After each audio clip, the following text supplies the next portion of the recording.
Opa, nima deysan? Agar plastik kartamni tushirib qo'ysam, nima qilishim kerak?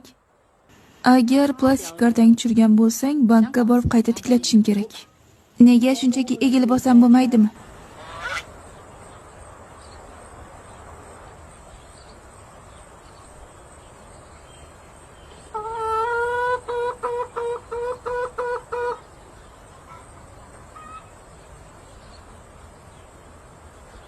Senga egilishni maslahat bermagan bo'lardim. Nimaga? Chunki egilganingda boshingdagi miyang pastga tushib, parcha-parcha bo'lib ketadi.